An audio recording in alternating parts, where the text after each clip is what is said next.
Hey, hello there. This is episode 3 now of Rye Guy Takes the Shane Train. I am Shane. And I am Ryan. So we're gonna kick things off. It's did we do the date? It's April 30th, 2014. That's what it is. And what we're gonna do a little spring cleaning. We're gonna go back to our previous episode and kind of take care of a couple things that had been mentioned. First thing, the banana shortage. Well, actually before we do that, let's pay some fan service. Okay, fair enough. That's fair.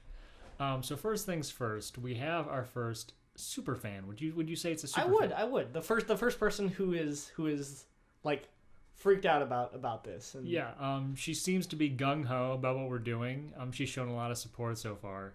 And her name is Ashley Dahl. And gosh, I think I've known her since maybe elementary, but I could be completely making that up. I think you I probably know are.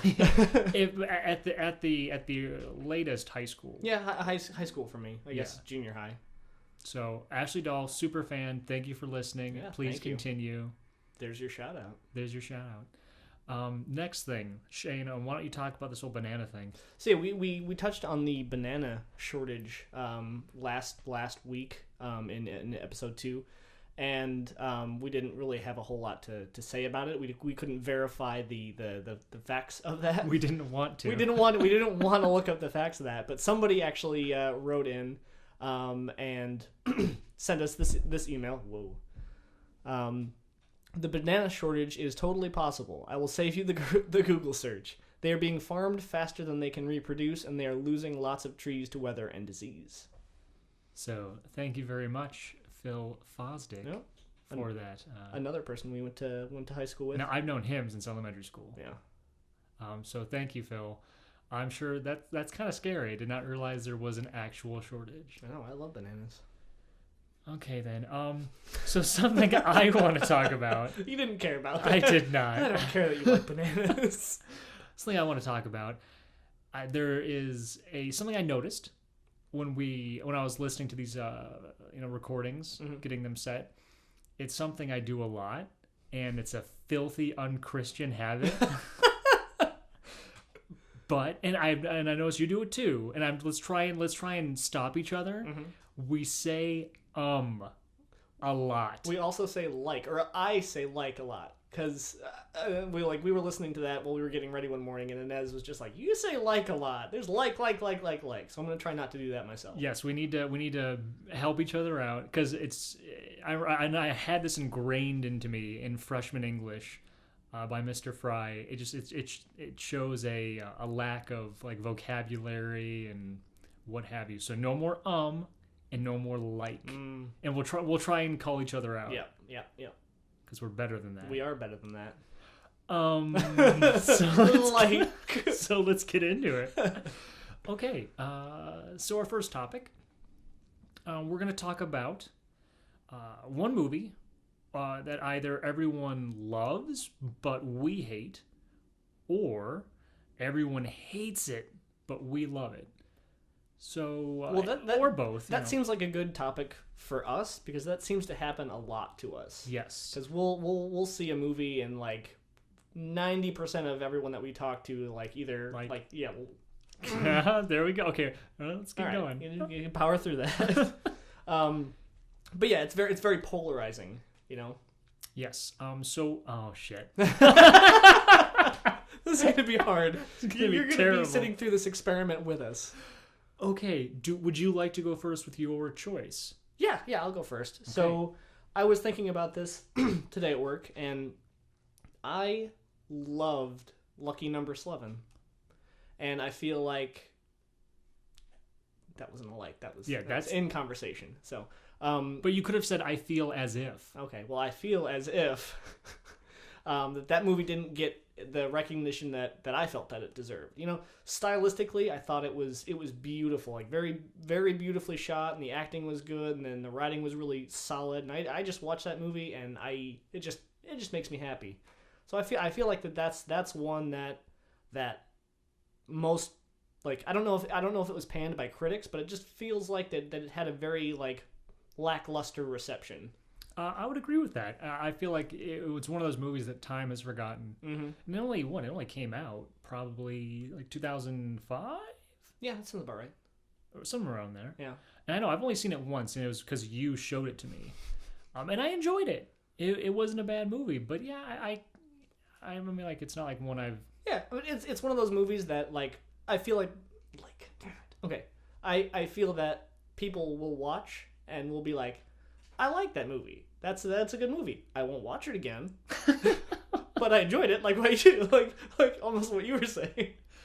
But yeah, I mean, I thoroughly enjoyed that movie, and that's one that I could just pop in and watch. But nobody else seems to want to watch that with me. Fair enough. Okay, so that's kind of like your it's a happy day movie. Like it makes you feel better. It does. Yeah. Okay, fair enough. So yeah, I'm gonna go with a movie as well that everyone hates, but I like. And unfortunately, we're gonna get into this. We're gonna hash this out because we've never really gotten together and broke this down because it's a recent one. Okay, sure. 2 words: Lone Ranger. I should have seen that coming. So Lone Ranger came out last summer, July 2013. Basically panned by critics. It bombed, unfortunately. And I truly think it's a fantastic film, and it should be a classic. It should have gotten the attention that the first Pirates movie got. Sure. It should have restarted Westerns the way... Oh, here's the thing. Everyone's always like, ooh, Pirates of the Caribbean totally restarted the pirate genre. Like, there's all it did was spawn more Pirates of the Caribbean movies. There's been no other pirate movies, no matter how successful that series is. Yeah, and it seems weird because like everyone talks about it like it started something new. Yeah. But no one made any other pirate movies. But they act like they did. Yeah. But either way, Lone Ranger should have started a whole new resurgence of Westerns. And that would be sweet, because, like... sorry. Like you said, that should have... You know, it would have been very interesting to see that spawn more Westerns, like modern Westerns of the same ilk, you know? Yes. Now, I understand the issues against it. It's probably about 25 minutes too long. I know people have trouble with Johnny Depp when he just puts on a goofy like costume, and I understand that. I fully understand that because I think we all agree that like what's that one? Alice in Wonderland blows. Oh, yeah, it blows. Yeah, that's a movie we can agree. Well, we agree, and that's a movie that did like $1 billion box office worldwide. It did pretty good for sure. Yeah. So that would be one I guess that everyone loves apparently, even though no one does, but it still made $1 billion. The Lone Ranger, phenomenal cinematography, a gorgeous film, the costumes, the set design, the music, it's all top-notch, professional, gorgeous, beautiful. The performances are great. Armie Hammer, awesome name, first of all. He's a cool dude. I'll give you that. He's a cool dude. I never saw him. I never saw the what's it called? Social Network. And so this is the first thing I've really seen him in, and I loved him. Like I understand everyone's like, oh, they ruined the Lone Ranger because it's all about Tonto in this one, and I'm cool with that. Like obviously I didn't grow up in 1938. I was gonna say the people who are bashing that didn't watch it either. Like, you know, if they guarantee the people who went to that movie didn't sit up at nights watching the Lone Ranger on TV. Mainly because they didn't grow up in 1954. Exactly. Yeah. Anyone who's like, oh, they're ruining the Lone Ranger legacy needs to remember that one, the Lone Ranger hasn't been relevant in about 40 years, and that's being generous. Yeah. And it was like they still gave him respect, and I'm sorry, like that last 20 minutes when the finale starts, even if you don't know anything about the Lone Ranger, when the William Tell overture starts. Yeah. You know shit got real, and you know like, oh, this is awesome. This kicks ass. And like you can't deny that. It's poetry, that final scene. That finale is poetry. They make it look so simple, and it's one of the most exciting. It was probably my favorite action sequence of summer 2013. How much are they paying you for this? Oh my oh my God. I stand by. No, why didn't you like it? Why didn't you? Okay, I honestly, okay, here's the thing. I saw it like once or twice, I think twice before I made some of my friends go, Shane included. And I was so excited for Shane to see it. And it was a dud for you. I didn't not like it. I just feel like I couldn't live up to the expectation of the excitement that you had for me to see it. I mean, I enjoyed it. I'll sit there and watch it. It's a fun movie, but like, oh, you doubled it up with Oh man, it's stuck in my head now. Yeah, there it is. I just feel, I don't know. See, exactly. I feel like we There's- need to watch it again. Yeah, because you haven't seen it that's since true. the theaters. I haven't seen it since the theater, so that may be coloring my perception here a little bit. But I mean, yeah, like I said, it was a good movie. It was a good watch, but it's not one that I would like wax poetic about. And like we enjoy our westerns, you and I. Yeah. You and I share a common love of 310 to Yuma. with that, but I was gonna say Gun. Okay, yeah, Gun for sure. One of the greatest western video games ever made, So good. with an all-star cast: Tom Jane. Yeah. Mm-hmm. What's his name? Chris Christopherson. I like him in anything, really, though. He's Yeah. cool.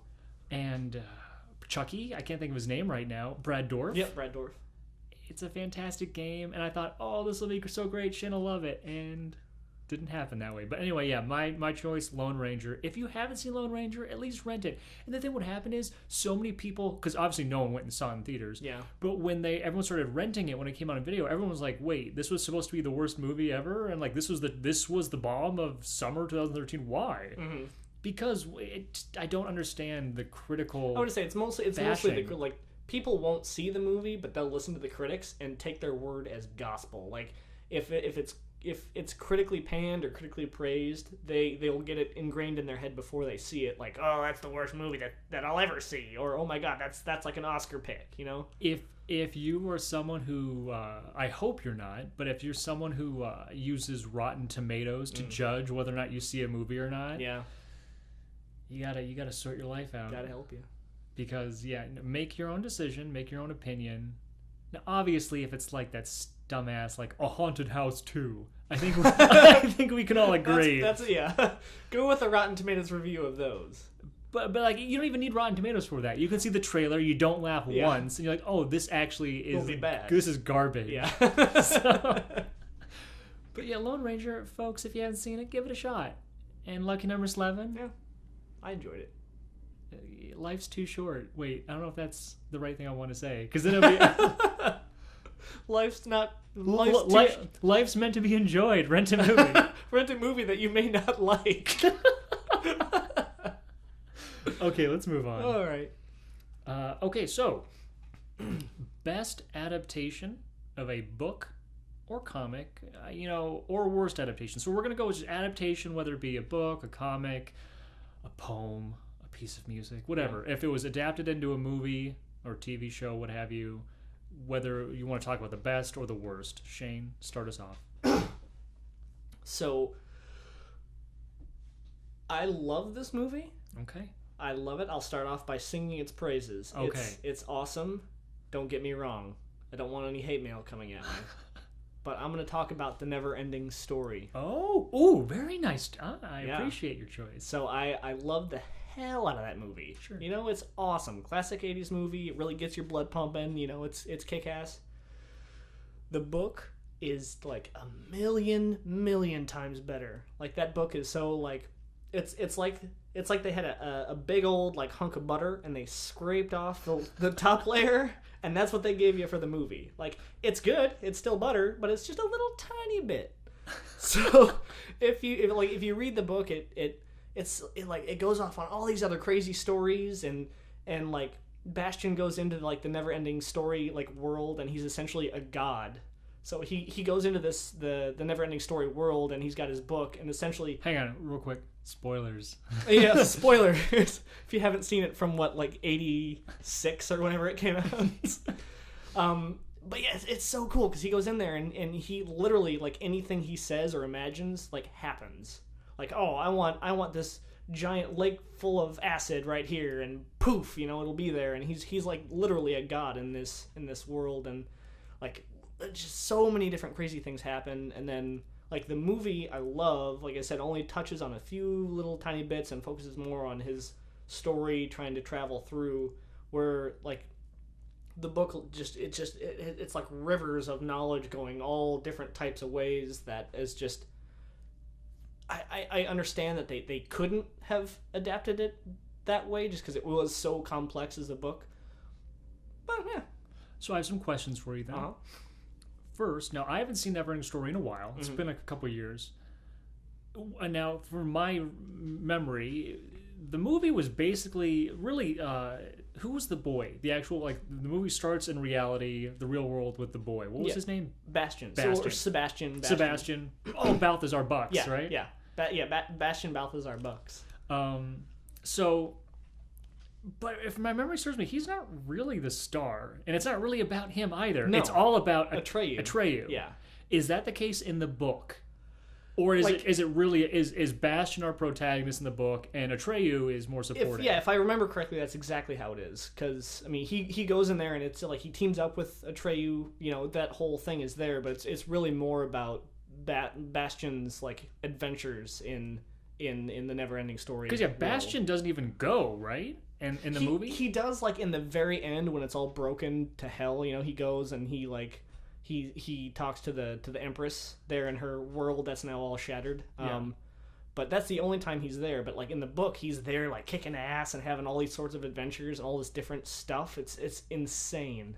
And also, there's this one really cool scene in the book where Falkor fights this like demon made up of like a million different bugs. So it's this like hive mind demon like creature. And Falkor has this giant, like, awesome sky battle with it in this Grand Canyon type setting. So he's in this like big canyon fighting this like monster thing. Like I said, I like a lot of there. Okay, so I have that. Now, do you feel like, okay, so what would you say is like, what is the book about? What is it? What is the message? What's the point? In like one sentence, give me the log line, if you will. Would you say it matches with the movie? Because obviously, as the debate is, if the book's intention is carried to the film, is it still a good adaptation? If all like the surface level stuff has changed, yeah. If the intention, the point of it all is still there, is it? That's what I'm asking you. Well, I mean, I haven't read this in a long, long time, so I may be missing some of it, but it's one of those like coming of age story. The intention is essentially the same, but it's. Do you feel like that's enough? Do you feel like that's enough? I don't feel like that, because Bastian is up in the attic like reading the story, and it's very like surface level. To where in the book he's actually like participating in the book's world. Like he's in there kicking ass, like experiencing these adventures instead of just reading about Atreyu doing them and being like, oh no, something's happening in this book. So like in the movie, he's this weirdo in the rain reading a book, getting all freaked out in this attic, whereas in the movie, he's driving the story. Like in the book, I'm sorry, in the book he's the protagonist. He's an active learning protagonist. Exactly. He's learning his own stories through his adventures. Okay. Is the absolutely scarring, childhood ruining, horse dying scene in the book? As far as I can remember, yes. That's pretty rough. I doubt, though, it has the same impact. I bet you it's better in the movie. It probably is, because visually, that's horrifying. But the horse lives, right, at the end? Like, you see it, like, galloping when everything's back to normal? Yeah, after everything's back to normal. And that's they're like, hey, the horse didn't die. After all the 4-year-old kids have screamed and cried, and, like, the parents had to take them out of the theater. They didn't know till it came out on VHS or Betamax or whatever that the horse lived. That Bastian brought the horse back, and that's the thing. At the end, he does portray some of his like godlike powers, and he's like, "Yeah, I'm gonna bring everything back to life." But yeah, it's still in my mind it's very surface level. Although that movie's amazing. Would you say that the sequel with Jonathan Brandis, Gus rest his soul, would you say that is a better adaptation? No, but I mean, think about it, because and that one, boom, you got Bastion like in minute He's 5. actually He's in there, and yeah. he's like kicking ass with that giant bird man. So now I haven't seen those as often or as recently. Well, I don't even know when I saw. I like the second one better. I saw that in theaters. I don't think I saw any of them in theaters. Well, actually. I don't think we were old enough to see. Yeah, that's true. The first one for sure. And I don't think the third one I don't think was in theaters. That was like direct to video. Yeah, with yeah. Jack Black as the bad guy. Oh yeah, that's right. But no, okay, the second one kicks ass. But that's just nostalgia because the movie is terrible. But, Yeah, that's the same thing. Like, I think they tried to rectify what they lost from the first one, and they send him into the world, and have him tag team with the evil like the giant bird. Bastion. Bastion. And the like multi-headed guy and the weird lady. I don't know. I haven't seen that movie in a while. I don't know what their goal was. Because remember, it's every time he makes a wish, he's like, "I wish for another stoop" or whatever, and he's climbing the mountain. And every time he makes a wish, the like little glass ball drops more of his life force or whatever. Yeah. Which why didn't he go like, "I wish for infinite life force"? no, not that. Like, so he wastes all of his on wishes one step at a offs. time. Yeah. Why couldn't it be like, "I wish for all the steps up to the top"? I wish I could fly. Yeah, exactly. I wish the bird guy could not be useless and maybe just fly me up there. Exactly. Or I wish to go home. Or did he want? I don't he know didn't what want to his go goal home. was. I don't remember what his goal was. I haven't seen it in a while. Yeah. Okay, fair enough. Yeah. So okay, I'm gonna go with mine now. Unfortunately, well, actually, not unfortunately, coincidentally, this was actually part of an article on Cracked.com today. The article was all about adaptations that missed the point. Oh. And the thing is, it's not too coincidental because what I'm going to talk about is pretty well known. It's been talked about for years. Basically, since the film came out, it's always been a topic. I'm going to talk about Stephen King's The Shining. Oh. Fantastic movie. Very good movie. I watch it probably like once a month. It's one of those movies where if I'm being finicky and I don't know what to put on, I'll just put on The Shining. And the thing is, it's a terrible adaptation. It's a horrendous. It's like Stanley Kubrick didn't read the book. Obviously, he read the back like sleeve. And he knew Stephen King was like popular and hot, and so and he was like, "Well, sure, I'm a genius filmmaker. I can do better." And we've all thought that from time to time. And it could not be less of the book. Now, I know you haven't read the book. I haven't. The book, and the thing is, everyone always talks about The Shining, book and movie, as this, oh, it's so terrifying. It's horrifying. One of the scariest things ever. The Shining book is one of the most sad, heartbreaking, like, books I have ever read. It is so heartbreaking. It's a tragedy. In no way do I think that book is horror. I would put it under depressing tragedy. Oh. It is entirely about one man and his absolute failure in every sense of the word. He fails as a husband. He fails himself just as a man, and he fails himself as a father. And this man is trying so desperately to keep himself together, and he wants to be a father and a husband, and he wants to be, professionally successful, and he's doing everything he can to fight his own demons, alcoholism, and all this. And I think everyone knows. Obviously, he doesn't. And it's so just heartbreaking, this Jack Torrance character, to watch him gradually get worse and worse until he loses himself. And it's so sad, and it's not scary because it's this man who just, I'm getting all worked up now. It's a sad book.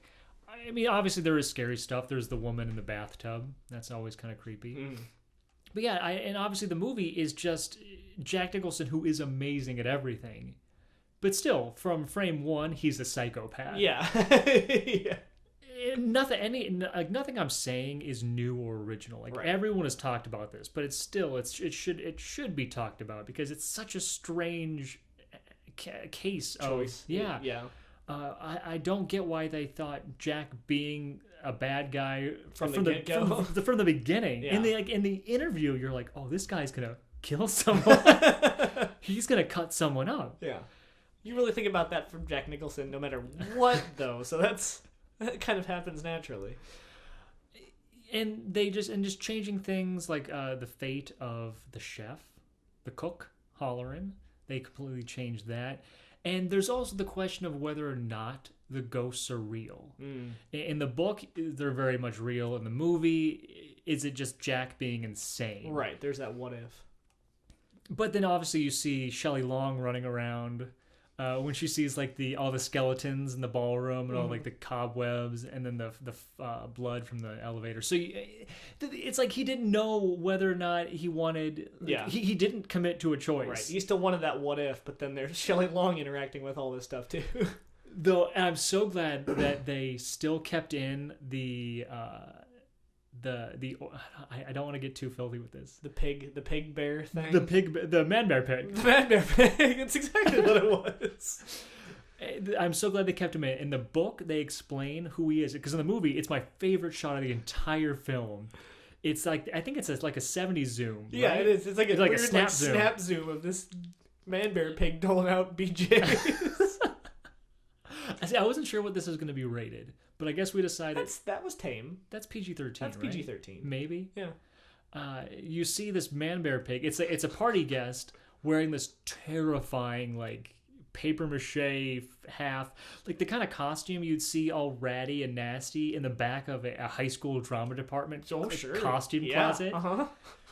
And it looks like, well, and the thing is, you can't really decide what's happening. I mean, obviously he's on his knees, nestled in the guy's like crotch, so you know what's going on. But Nestled sounds so romantic.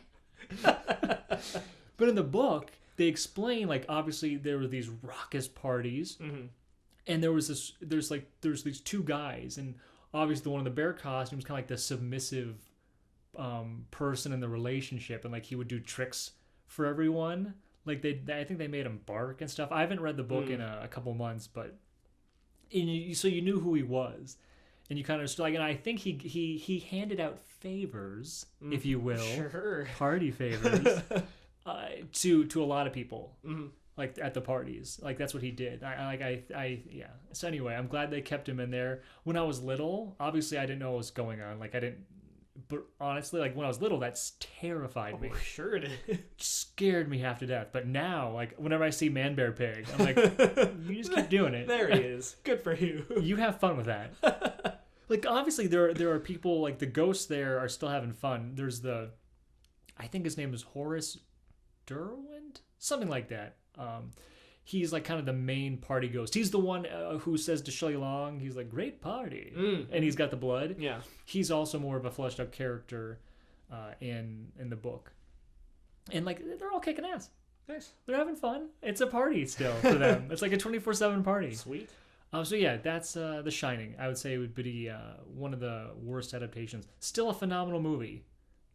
Phenomenal. I'm not going to... Yeah, that's the same thing. I mean, that's how I feel about Neverending Story. You know, good movies, sure, at the height of their time, kick ass. You know, just no meat. Okay, fair enough. Yeah. I feel like though we've been kind of negative. Let's think about best adaptations now. I would say I'm gonna stick with Stephen King because that's kind of what I'm more familiar with. But I feel like The Mist is a fantastic adaptation, just because. I would say probably 85% of the novel is directly translated to the screen. Nice. There's a couple changes that do not affect the overall intention, and obviously the ending is different. And by different, it's like they didn't change the ending, they just extended it. And I don't want to talk about the ending in that kind of detail. Spoilers. Spoiler alert. Spoilers. But the ending of the movie is almost like it's such a kick in the gut. It's almost hilarious. Yeah, it's pretty rough. just to such like the nth degree. It's such a mean, It's very mean. mean, ugly ending. In the book, there's a little more hope because it's open ended. What's gonna happen? But yeah, the movie just It's like a 1-2 punch of, it's f you. yeah. I don't want to. For sure. Yeah, I don't want to. I know I've sworn before, but I'm gonna try and stop with that. But The Mist is fantastic. But also that's Frank Darabont, who is like the master of Stephen King adaptations. I just actually read, finally, the Shawshank Redemption. Oh, nice. And once again, basically almost, I'd say 90 to 95%, all he did was essentially flesh out things that were mentioned. He didn't take anything away. The intention is precisely the same. Nice. Once again, though, he does not like Stephen King's open-ended endings. Because the ending is, it's still like, we'll talk about this one. Like, obviously, everyone gets out. Yeah. But it ends before they meet up again. And the thing is, Red doesn't know if he's going to be there or not. Like, he feels because he got the letter, Right, there's yeah. obviously there's a good chance, that. But obviously Frank Darabont was like, no, we need to know what happened. Yeah. So you see it. But still, fantastic adaptation. And a good book, good movie. But of course, once again, that's kind of preaching the choir. I feel like everyone likes that movie. Yeah, that's a good movie. So that's a good adaptation. Is there anything else that you feel like that would be a real... And it doesn't have to be book. I mean, we can also talk comics. And, well, I mean, if we're going to talk comics... Well, I've got the whole, Walking Dead up there. But I haven't... I feel like we're going to I get don't- negative, though. That's going yeah, negative yeah. again. Well, it's really the fact that I don't care. Yeah. Like, the comics are awesome, but I stopped watching the show after, the first season. I never made it to the second season. I'm right there with you. Yeah. I bought the first season, blind bought the first season. I enjoyed it. It wasn't bad. Yeah. But every ounce of excitement, curiosity I had just disappeared. I ended up selling that season. Yeah. And I've never seen another episode. Yeah, I mean, the comics are awesome. They're amazing. Like, I've got all the hardcovers, and I've got some of the weeklies or monthlies or whatever they are. I loved it. It's awesome. It's a good story, but I don't know. They didn't have the hooks. Mm-hmm. You know? Oh, another good adaptation. Bubba Hotep. I actually didn't know that was a book. Yes, written by Joe R. Lansdale. I've only read a couple of his books, but he's quickly becoming a favorite of mine. Nice. It was a short story that I think he wrote probably in the late 90s. I could be making that up. But it had to, at the very latest late 90s, because the movie came out in 2002. So fantastic, actually. For the most part, once again, all Don Coscarelli, that's how you say his name, all he did was once again flesh out and just give more to what was there. It's not like he was just a fantastic adaptation. Nice. And also a really good movie. I feel like we could talk about Bubba Hotep for a long time. That is a sweet And movie. I'd get on tangents with that. Bubba Hotep was one of the greatest dramas. Once again, and not everyone talks about The Shining being horror and scary. Everyone's always like, oh, Bubba Hotep, it's Bruce Campbell fighting a mummy. This is going to be goofy and campy. No. One of the best dramas It is. Like, ever made. it gets real and it gets sad, and I feel like the people who think it's a comedy just didn't see it and just, saw, the trailer for it. Yeah. And we're just like, oh, hee-haw. Well, there's still people, well, that's a fun hee-haw. Yeah. It's even some people that saw it, they can't get over the fact that it's Bruce Campbell. Right. And so they're gonna put in their own. They're gonna project on that movie, even though it's giving them nothing. Yeah. Like he says, maybe a couple one-liners. It's one of the most sobering, introspective, just sad. Yeah. But it's pretty bittersweet. sad. It's It is. bittersweet. It's hopeful, but then And some of the most beautiful music ever made. Yeah, that score is top notch. And now that guy, he's doing all the big movies. I think his name is Brian Tyler. He's done a couple of the Marvels. He did Thor 2. He also did Rambo 4. That's a solid movie.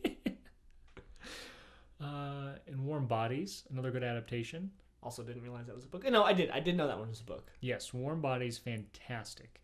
Yes, it does change the ending a bit around, but once again, it's like 85% almost directly just translating it. Like, here's the book. We don't even need a script. Yeah, that's a good way to do it. But the thing is, yes, it is. But I once again raise the question, does it always have to be that way? But then I mean, like, because you can always play devil's advocate for either side, whether or not you want to follow it. Because what about Watchmen? Now, see, I've only seen that movie once. I'm not a super fan of it, but I know a lot of people have the complaint that it was a slave to the source material. Like, until the very end. Like, they changed the ending quite a bit. But yeah, I mean, I enjoyed the movie for what it was. I'm not a huge Zack Snyder fan, but it was a fun movie. And then, but the comic I actually haven't read. I've only read it once, but like that is it's pretty solid. I feel like there were a lot of kids because that movie came out when we were in film school. Yeah, I feel like there were a lot of kids who were reading that book once. Oh yeah. Just to be in the. You saw them everywhere. Yeah, just to be in on the conversation. Yeah. I myself included. I'm not saying that I wasn't part of that. But the thing is, the general, I feel like from what I've kind of read now that the dust is settled, is a lot of people are like, it should have been its own thing. It was way too slavish. Yeah, it was pretty close, for sure. To where, because then it gets to the point of, well, what is the point if you're just going to literally adapt page for page? Especially with a graphic novel. Yeah. Because it's like, oh, there's the storyboards. All we do is see these moving now. So it's a toss-up there for sure. Okay, fair enough. Okay, well, let's do one final topic, and this will be a shorter one, I feel. Our friend Bo Smith had some news for us that I had actually read as well the same day. A favorite show of mine, Mystery Science Theater 3000. The original creator, Joel Hodgson, has been talking about rebooting the show. And there's nothing official. It was just him being like, I'd sure like to do this. And I feel like a lot of news sites were like, oh, let's translate to that. Yeah, it's happening. He's doing it, yeah. Because the thing is, it's owned by Jim Mallon, a former partner of his. Anyway, there's a lot of drama because there was a falling out between them. So Who knows what's really going to happen. But just talking about the theoreticals of whether or not Mystery Science Theater could continue, how it will continue. For those not familiar, it was a show from 1989 to 1999. And it was very low budget, incredibly low budget. One man in space, his two robot pals, and they were forced to watch terrible movies. And they were in the bottom right of the screen, their silhouettes, and they made fun of the movies, which is essentially what everyone does on the planet.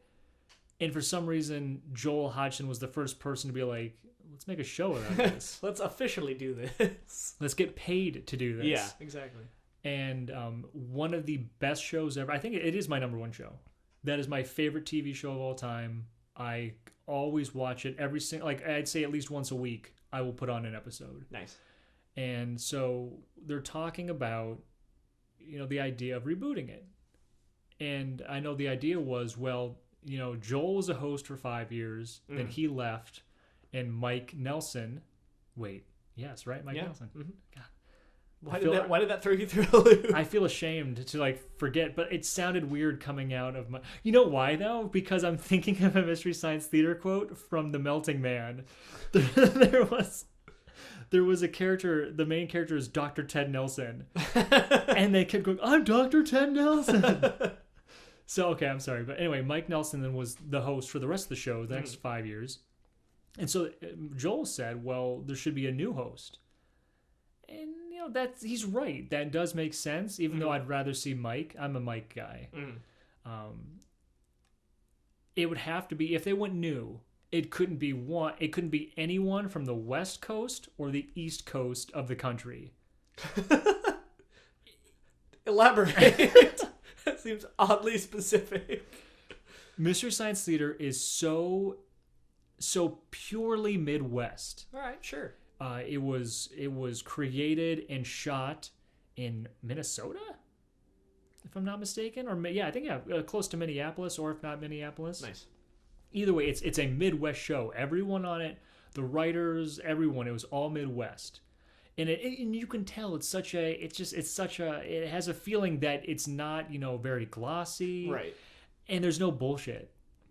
It is like zero bullshit show.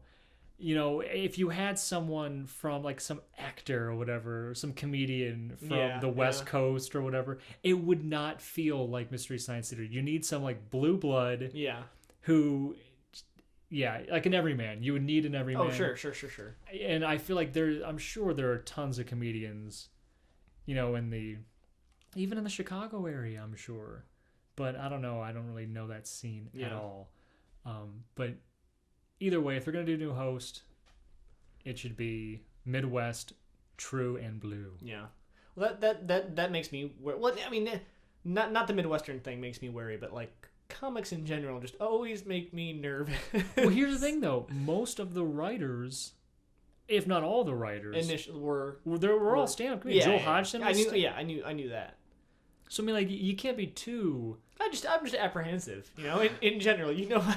My misgivings about comics, but I feel like this could be done very well, It depends on how they do it. Like if they force it to look really cheap and like it was, it would be like, oh, they're throwing it in our face. This is cheap for cheap's sake. To try to be like the original. We haven't changed a bit, exactly. You guys. On the flip side of that coin, if they make it all super shiny and through CG and like CG robots and that would suck. All this stuff. Oh my god. Yeah, no. So there's a very fine. It's like one of those things where you gotta flip a coin and land it right on its edge. Yes. So they've got their work cut out for them to find that sweet middle line. And also, what would they make fun of? Like, would it still be old bad movies? It's all about getting the rights for these movies. Yeah. I know. I mean, the Mike Nelson, Bill Corbett, and Kevin Murphy, they do riff tracks, as you know. Yeah, they do. So those Mr. Science Theater guys, if you don't know what riff tracks, get on it, Google it, go to their site. It's amazing. It's Mystery Science Theater, but now they can do anything because they found a loophole legally where they can make fun of any movie, whether it be, it just came out in theaters, or they still do old bad movies. Yeah. But now it's literally any movie they can do because it's just you download their recording and then you play it along, sync it up and play it along with the movie you're watching, which is phenomenal, like super smart. Yeah. You can even just YouTube. There's tons of samples online. They did like The Dark Knight, which is hilarious. Which one did we download? We downloaded Birdemic. Birdemic, we did. Which we was did do that. amazing. That was really good. So yeah, if you want to laugh, if you enjoy laughter, and who doesn't? Riff tracks. Wow, that made it sound like Riff Tracks doesn't enjoy laughter. Oh, really? Because I was like, who doesn't? You're like, Riff Tracks. Oh. But it also felt like we're getting paid for that. That's I wish true. we were getting paid. I know. We need advertising for this. I know. But anyway, Mr. Science Theater, if they do a new host, better be from the Midwest. Or I'm not watching. Yeah. I'll be that person. I'm gonna say I'm cautiously optimistic. I throw that term around a lot these days. But yeah, they've got their work cut out for them. Once again, though, I doubt anything's gonna happen. Yeah. Well, that's like, what am I trying to say? Evil Dead 4. It's that same sort of thing. Oh, we're thinking about it, guys. They're doing it. Oh my God, they're doing it. Sam Raimi is just a mean man. Dangling that in front of us for years. For the last 15 years. Like I'd say once a year he goes, "Well, me and my brother are working on the script." and then for about a month every article is Evil Dead 4 is happening. They're shooting it now. And then Bruce Campbell, of course, he's always the killjoy. I know. Comes out and goes, "We're not doing anything." Guys, shut up. Calm down. And so, yeah, no, that's another one where Yeah. I wish it would happen. And of course, then there's the whole, because everyone's going to get their hopes up. They'll have insane expectations. And then Indiana Jones 4 happens. Yeah. Which I like. I'll say it again. I like Indiana Jones and the Kingdom of the Crystal Skull. You can take your, they nuked the fridge and shove it up your ass. I feel like we were just having this conversation. Oh, really? I think so. Yes, there are problems with that movie. I agree. Mainly the monkeys. Yep. That was unnecessary. But Shia wasn't really annoying. I could put up with that. I can always take him or leave him. Generally leave him. My favorite part of that movie is when like the alien gets all reconstituted and gives that smarmy look to the camera. Yeah. I love that. He's just like, yep, that happened. Oh boy, we've gone on some serious tangents, but Yeah, I like we that. have. That's the whole point. Yeah. That's what this is. Synergy. Synergy. I don't think that's the right word. Probably is though if you look it up. No, isn't synergy? That's one company helping another company, something like that. I just remember from Anchorman 2. God, Sure. that's pathetic. That's how you know that word. Anything else you want to talk about? Let's see. Where are we? We're at. Oh, we've been talking for a while. 45 minutes. This is our longest one, so we should probably wrap this up. Yeah. Hope you enjoy long podcasts.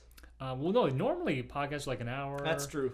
But I feel hour. like we'd be pushing it. I don't know. We could probably talk for another 15 minutes. Probably. We got through all of the text we have written out. We've gotten through that. I mean, obviously there's those other topics. We can let's try to find one more topic. Right. If you're still listening to this, good for you. Yeah. We're gonna try one more topic. Yeah. You gotta send in more topics for us to talk about. Yes, that's a good point to remember. Yeah. Email us at ryguyShaneTrain@gmail.com. Yeah. Literally anything you'd like to hear us talk about. Yeah. It's pretty open ended. All right, let's take a look here. What do we have here?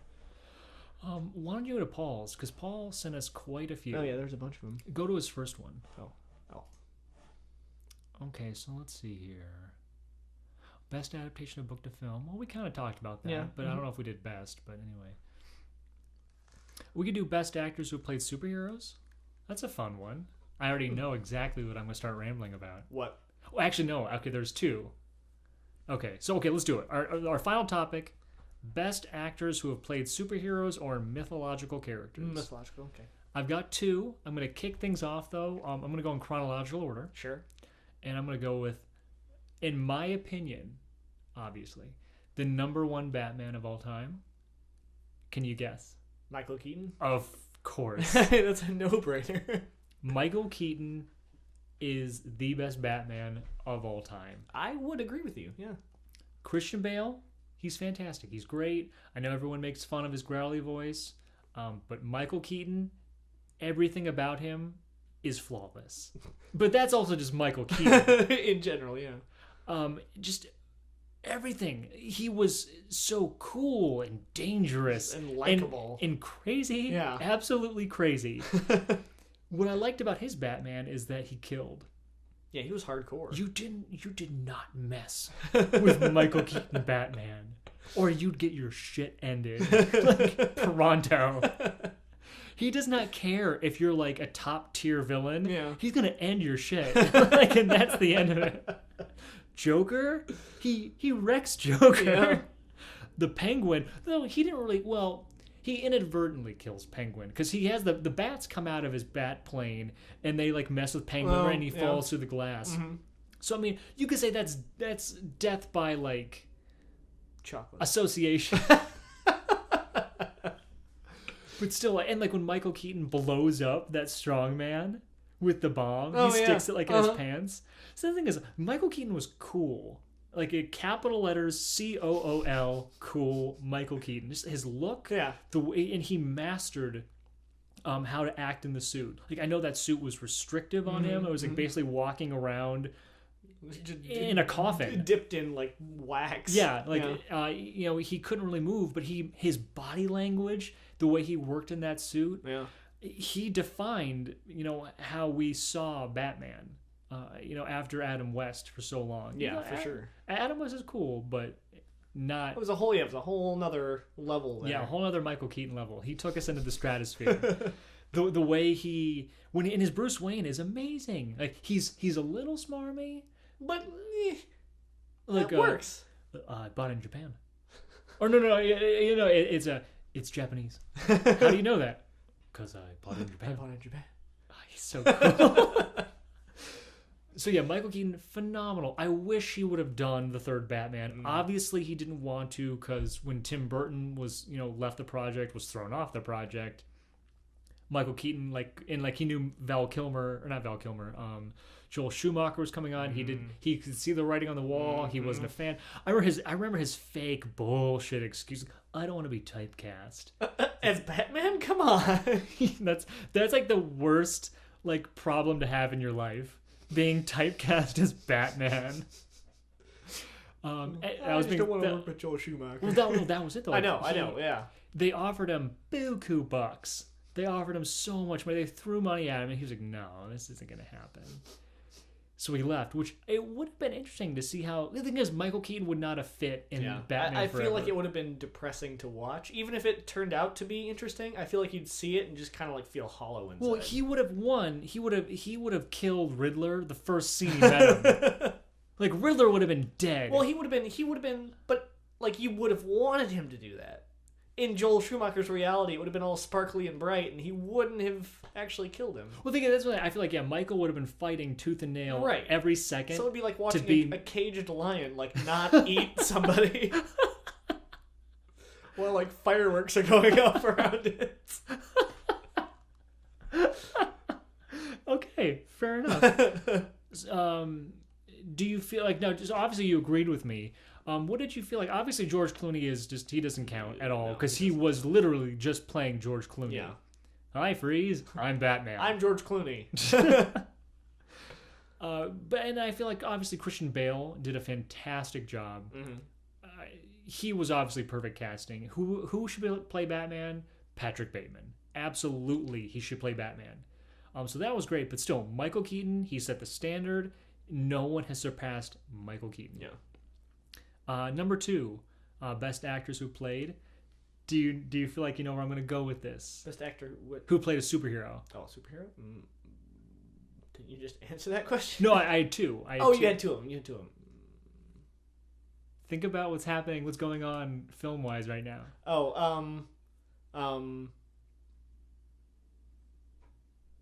Spider-Man. Tobey Maguire. Yes. Yeah. Tobey Maguire is Peter Parker. I again full-heartedly agree with you. Not much back and forth here right now. He is so inherently innocent and dorky. Mm-hmm. He took that character and breathed life into him. Everything about him was Peter Parker. Yeah. Oh my god, I can't get over how cool he was. And the thing is, I know everyone rags on Spider-Man 3 and the whole emo dancing and all that stuff. That's the best scene in the movie.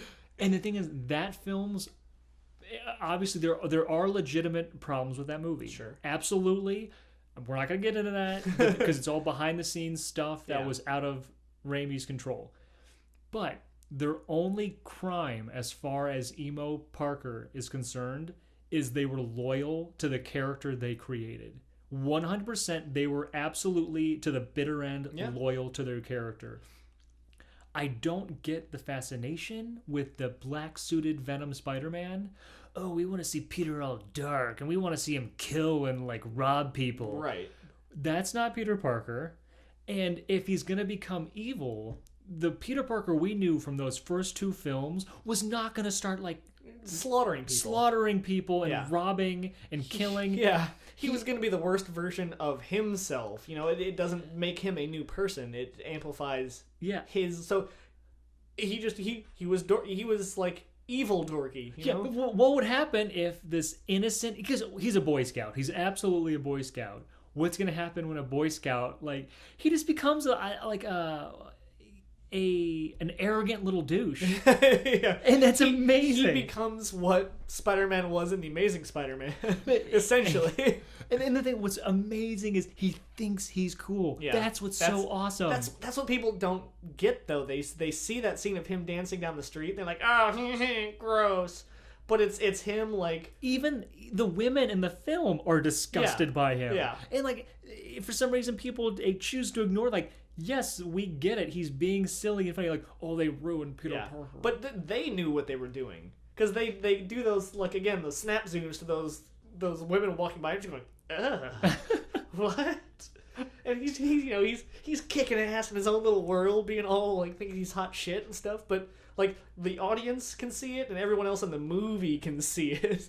That like he's just like this mean dork in a black suit. Now. Exactly, he's just a mean dork. He was never ever going to get any worse than that. Yeah. And okay, let's just talk true like logistics and the reality of making a major summer tentpole film based on Spider-Man or any superhero.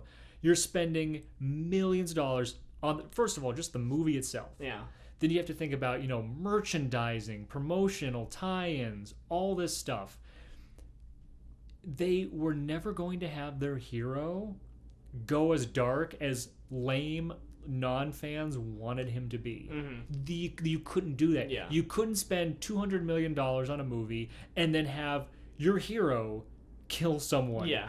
Like Alienate their entire fan base. yeah, like because they're selling action figures of this guy. You don't want kids buying like, oh yeah, remember that scene where he killed that family of 3? An action figure of him like strangling some like puppies in a sack or something. It's like I don't know what people were expecting out of it. It was never gonna get as dark. I think they played it as perfectly as they could. Oh, they did. They Yeah. absolutely. They were completely. And I love how arrogant he is before he gets the symbiote.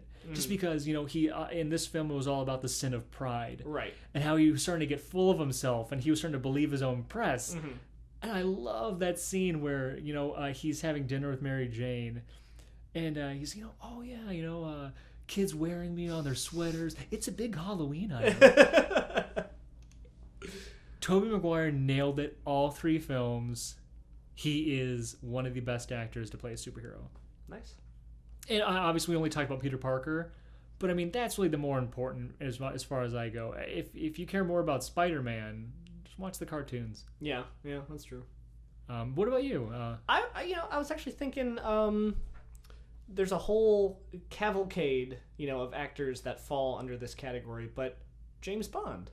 Okay, fair enough. So I'm of the mind that Sean Connery is the top of the top. Okay. I started watching those early ones right off the bat. Like I started with those first ones, and he just oozed cool. Like he was awesome, and like, I mean I can't even describe it. Like you see the other James Bonds down the road, and they were trying to do this or do that, and Sean Connery just like poured his way through these scenes, like doing whatever the hell he felt like. Effortless, exactly. It seemed like there wasn't even a script. He was just walking around being James Bond. It's one of those things where it's the actor truly embodied the character of who they were trying to be. And you can say that I think to some degree now with the new Daniel Craig. Daniel Craig, yeah. I mean he's definitely a different sort of Bond, but he's still kind of hitting all those high points of like he's kind of arrogant, he's got good style, blah blah blah, all the things that make him Bond, and he's really hitting on those. But again, he's like a darker sort of version of that. But yeah, I really think and you could go down the list of people who weren't good Bonds. Lazenby, George Lazenby, yeah. So like he had a bum rap. Come on. He did. Because his movie's pretty sweet. What was he in? I don't even remember what movie he was in. Because that's where he gets married, right? Oh, yeah. But like, isn't he like on that like ski resort or whatever? That resort in the mountains. I don't remember. They go to ski resorts a lot in those movies. True. It's the one where he gets with the girl in the snow. Well, I guess you could say, the one where he goes to space. That's an original one. Moonraker, when they were trying to ride the Star Wars wave. That's a sweet one. And I like... Do you like Roger Moore? I do like Roger Moore. He gets a bum rap. I feel like he gets a bum rap. Well, I feel like the consensus was everyone liked him, but then he outwore his welcome. Because like by the end, it was like he was super old. He was getting pretty squishy looking. But I think he did. He was the more like smarmy type of Bond. Yeah, like sure. he was... Yeah, he was more. He was a smarmy ginger. Yeah. Sure. Yeah. But I enjoyed him.